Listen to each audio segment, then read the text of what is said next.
ये नक्शा देख रहे हो दोस्तों, दोनों इजराइल के पास तो सिर्फ एक गाजा पट्टी है। ये जो गाजा पट्टी है सिर्फ एक है और वो भी बहुत ही ज़्यादा छोटा है, कुछ किलोमीटर्स की ही ये गाजा पट्टी है। पर भारत में एक नहीं बल्कि दो गाजा पट्टी जैसी ही पट्टियां बनाने की योजना थी और ये जो गाजा पट्टियां होनी थी वो हजारों किलोमीटर में फैलनी थी दोस्तों। बहुत सारे लोगों को इस वाली पट्टी के बारे में तो नॉलेज है, पर बहुत ही कम लोग जो है इस वाली पट्टी के बारे में जानते हैं। तो अगर ये दोनों पट्टियां भारत में होती तो आज भारत का क्या हाल हो रहा होता है, इसकी दोस्तों आप कल्पना भी नहीं कर सकते। मैं दोस्तों आपको पूरी तरह समझाने की कोशिश करता हूं। देखो, पहली पट्टी के बारे में बताऊंगा और ये पट्टियां बन क्यों नहीं पाई उसके बारे में भी बताऊंगा। पहली पट्टी दोस्तों ये थी, इसका नक्शा कुछ जो है इस तरह का रफ नक्शा मैंने बनाया है, इस तरह का इसका नक्शा होना था। इस पट्टी की खासियत ये थी दोस्तों कि आप जानते ही हो कि भिखारिस्तान दो बने थे, एक नहीं बना था। एक जो था उसको वेस्ट भिखारिस्तान कहते थे और जो दूसरा था उसको जो है ईस्ट भिखारिस्तान कहते थे। अब इन दोनों के बीच में ज्योग्राफी जो थी वो काफ़ी दूर दूर तक थी, ज़मीन जो है दोनों की मिलती नहीं थी। तो डिमांड ये की गई थी भैया कि वेस्ट भिखारिस्तान से जो है ईस्ट भिखारिस्तान तक जाने के लिए जो है कुछ कॉरिडोर होना चाहिए, जिसको पट्टी भी दोस्तों आप कह सकते हो। तो ये कॉरिडोर दोस्तों कहाँ से बन सकता है? समुंदर के रास्ते तो भैया कॉरिडोर बनाना उस जमाने में पॉसिबल नहीं था, आज के ज़माने में भी दोस्तों ये बहुत ज़्यादा मुश्किल काम है। तो वो कॉरिडोर जो है उसका नक्शा ये निकाला गया था कि वो भिखारिस्तान ने जिस लाहौर पे कब्जा कर लिया था तो उस लाहौर से जो है एक सड़क कॉरिडोर जो है निकले और वो जो है भारत के पंजाब, फिर हरियाणा, फिर दिल्ली, फिर उत्तर प्रदेश, फिर बिहार, बंगाल होते हुए जो है वो जो है ईस्ट भिखारिस्तान तक पहुँचे। अब ये जो कॉरिडोर बनना था, आप सोच रहे हो कि भैया कोई हाईवे जैसी रोड बननी थी। हाईवे कितनी चौड़ी होती है? कुछ चौड़ी होती, ज़्यादा तो चौड़ी नहीं होती है।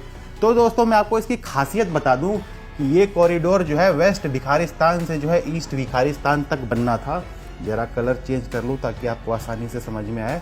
लंबाई इसकी कितनी होनी थी दोस्तों? यहाँ से लेकर यहाँ तक की जो लंबाई थी वो कितनी होनी थी?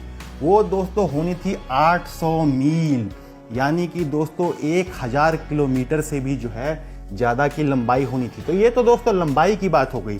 अब वो जो कॉरिडोर बनना था, जो पट्टी बननी थी, उसकी चौड़ाई कितनी होनी थी?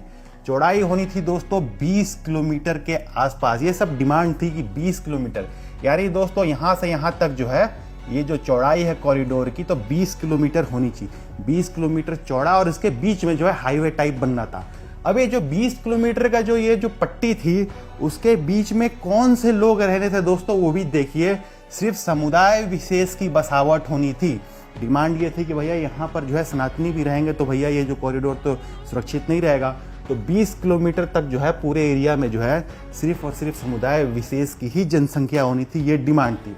तो ये वाला जो कॉरिडोर है दोस्तों, ये वाली जो पट्टी है, इसके बारे में तो बहुत सारे लोग जानते हैं। वैसे अधिकतर लोग तो इसके बारे में भी नहीं जानते, पर कुछ लोग जो है इसके बारे में जानते हैं। सिर्फ यही पट्टी अगर आप सोच रहे हो इसकी योजना थी तो दोस्तों आपको पूरी नॉलेज नहीं है। इसके अलावा दोस्तों उस समय जो है ना, हैदराबाद नाम का भी एक स्टेट था और वहाँ पे निजाम का शासन था। उसने भारत में जो है विलय से मना कर दिया था, आप जानते ही हो। तो इस हैदराबाद को दोस्तों आपको नहीं भूलना चाहिए जिस पर निजाम का शासन उस समय था। यहाँ दोस्तों डिमांड ये थी कि एक और पट्टी बनाई जाए। अब इसकी ज्योग्राफी दोस्तों वो भी जो है भिखारिस्तान से काफ़ी दूर थी। तो यहाँ डिमांड ये थी दोस्तों कि यहाँ से जो है यहाँ तक जाने के लिए एक और पट्टी बनाई जाए, एक और कॉरिडोर बनाया जाए। ये जो कॉरिडोर था दोस्तों वो जो है जो उस समय का हैदराबाद स्टेट था वहाँ से लेकर भिखारिस्तान तक जाना था। और ये भी दोस्तों काफ़ी किलोमीटर लंबा रास्ता था। ये भी जो है सैकड़ों किलोमीटर तक फैलना था और इसकी भी वही खासियत थी कि 20 किलोमीटर जो है चौड़ाई होनी चाहिए। मतलब ये जो चौड़ाई जो ये ब्रेथ है वो 20 किलोमीटर होनी चाहिए। और इस जो पूरे कॉरिडोर के बीचों बीच जो है आसपास जो है सिर्फ समुदाय विशेष की ही बसावट होनी चाहिए। तो दोस्तों अगर ये दोनों कॉरिडोर उस समय बन जाते तो भारत का नक्शा भैया कुछ इस तरह का होता, जैसे कि यहाँ से जो है यहाँ तक और भैया यहाँ से यहाँ तक। तो दोस्तों ये स्थिति थी। और ये डिमांड किसने की थी मैं आपको पहले बता दूं, ये डिमांड पूरी मैं आपको इतिहास बताता हूँ। डिमांड दोस्तों जिन्ना ने ही की थी। जिन्ना जो है वो उसने भिखारिस्तान की भी डिमांड की थी। उसके नेहरू से और जो गांधी थे उससे अच्छे संबंध थे, बातचीत अच्छी थी। साथ ही साथ जिन्ना ने जो है उस समय ब्रिटेन का जो यूनाइटेड किंगडम जो है उसका जो प्रधानमंत्री होता है वो चर्चिल हुआ करता था। तो जिन्ना ने चर्चिल को भी जो है लिखित में लेटर लिखकर ये डिमांड की थी कि भैया इस तरह का कॉरिडोर बनना चाहिए, पट्टी बननी चाहिए।